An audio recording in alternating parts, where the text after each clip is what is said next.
Watchers Award. Stephen. Could I take you to figure 5, please, on page 16, and specifically to airfields, which shows in 1998 we had 27,000 hectares, and 10 years later it's only been reduced by 800 hectares.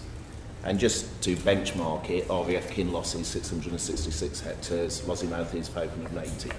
So a reduction of 800 hectares in 10 years seems a little modest.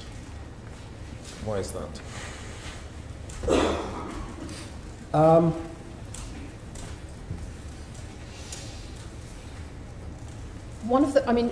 It may be worth commenting that one of the factors that's true of the defence estate altogether, and particularly in relation to disposals, is that we have a large and very diverse estate comprising all sorts of different types of buildings and holdings.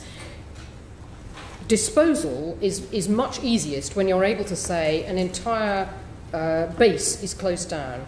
Closing down a whole base quite often relates to getting rid of a particular type of aircraft. So if you get rid of a type of aircraft, you can close a base, you remove all the pilots you have to train to use that kind of aircraft, and you can sell off the premises. A lot of what happens in defence is not that kind of removal of a particular variety of thing. If you got rid of all the tanks in the army, there are various portions of the estate that you would dispose of. But the reductions that you see in manpower are mostly not of that deleting an entire type of thing. Sure, and that's one of the reasons why, in relation to airfields. I mean, the department did a review of airfields in 2004.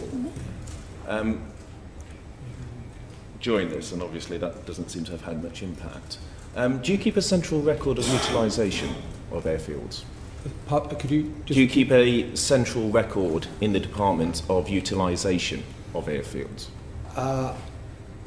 It would return to the answer I raised earlier as to what you mean by utilisation of airfield. It's an extremely difficult thing to assess. It's not like we're BAA who would look at it in relation to the number of flights going forward.